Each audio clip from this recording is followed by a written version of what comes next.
పైన ఉన్న చిత్రపటం గమనిస్తూ ఈ విషయాలను అర్థం చేసుకోండి.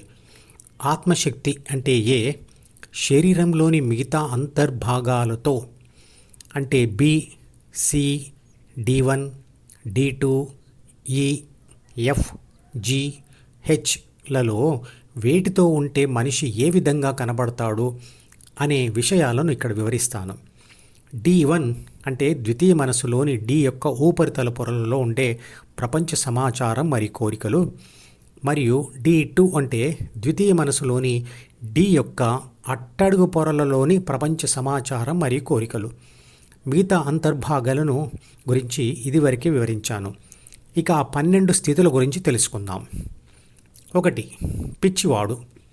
పుట్టుకతో ఏర్పడే బి అంటే జీన్స్ పుస్తకంలోని లోపాలు ఆత్మను ప్రాపంచిక అనుభవాల కోసం పూర్తిగా ప్రేరేపించలేవు.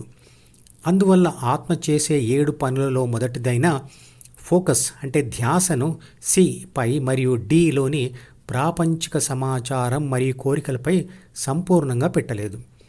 అందువల్ల అతడు ఈ అంటే జ్ఞానేంద్రియాలను ఎఫ్లోని ఏ విషయాలపై స్థిరంగా ధ్యాస పెట్టలేడు.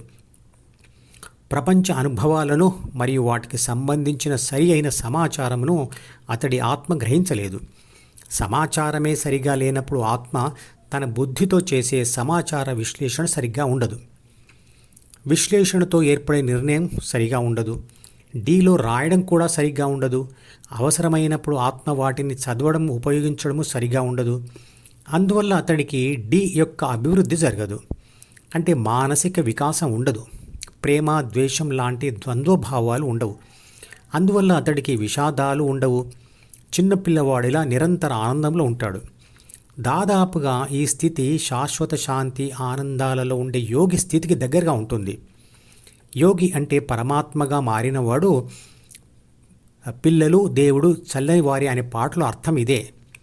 పిల్లలకు పిచ్చివాడికి కూడా దగ్గర పోలికలు ఉంటాయి. ఇక 2వ స్థితి మద్యం తాగినవాడు. ఇతడికి మద్యం తాగకముందు బి అనేది బాగానే ఉంటుంది, కానీ అతడు తాగిన లేదా తిన్న మత్తు పదార్థం ఏ మరియు బికి మరియు ఏబి మరియు ద్వితీయ మనసుకు మధ్య తాత్కాలికంగా ఒక అడ్డు తెరగా నిలబడుతుంది. అందువల్ల ఏ అనేది బిను స్పష్టంగా చదవలేదు, మరియు ఏబి కలిసి ద్వితీయ మనసులోని సి అంటే అహం అనే ముసుగును ధరించలేదు, మరియు D1లోని సైనాప్స్ వంతెనలను అంటే ప్రాపంచిక సమాచారం మరియు కోరికలను చదవలేదు. అందువల్ల ఏబి మరియు ఏబిసిడి ప్రపంచంపై స్పష్టంగా ధ్యాస పెట్టలేదు. ఈ అంటే జ్ఞానేంద్రియాల నుండి వచ్చే సమాచారమును సరిగ్గా గ్రహించలేదు.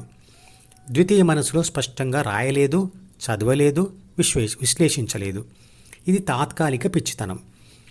అలాంటి మనిషి యొక్క ప్రాపంచిక ఆత్మ అస్పష్టంగా D1 మరియు ప్రపంచం మధ్య తిరుగుతూ ఉంటుంది, కానీ దేనికి సరైన స్పందన ఉండదు. ఇక 3వ స్థితి కోమాలో ఉన్నవాడు. ప్రమాదవశాత్తున ద్వితీయ మనసు అంటే CDG ధ్వంసమైతే అహం ఉండదు, మరియు జ్ఞాపకాలు అంటే సైనాప్స్ వంతెనలు ధ్వంసమై ఉంటాయి, కాబట్టి కోరికలు ఉండవు, ప్రపంచ అనుభవాలు ఉండవు. ఏబి ఆరోగ్యంగా ఉన్నప్పటికీ మనసులో సమాచారం సరిగ్గా చదవలేదు మరియు రాయలేదు, కాబట్టి విశ్లేషణ కూడా అందువలన అలాంటి మనిషి ఇచ్చే ప్రతిస్పందన కూడా ఉండదు. అందువల్ల నిర్లిప్తంగా ఉంటాడు. మానసిక ఆరోగ్యం ఉన్న ఏబిసి డీను చదువుతున్న సమయంలో మనకు ఆ మనిషి కళ్ళల్లో నిర్లిప్తత కనబడదు, కానీ కోమాలో ఉన్నవాడి కళ్ళల్లో ఆ నిర్లిప్తత ఉంటుంది. మిగతా 9 స్థితుల గురించి తర్వాత వీడియోలో వివరిస్తాను. ఈ మధుపదం యూట్యూబ్ ఛానల్ వీడియోని సబ్స్క్రైబ్ చేసి గంట గుర్తును నొక్కి ఆల్ని సెలెక్ట్ చేసి ప్రతిరోజు యూట్యూబ్ ఓపెన్ చేసి అడుగున ఉన్న సబ్స్క్రిప్షన్ బటన్ నొక్కితే అన్ని లేటెస్ట్ వీడియోలు చూడవచ్చు.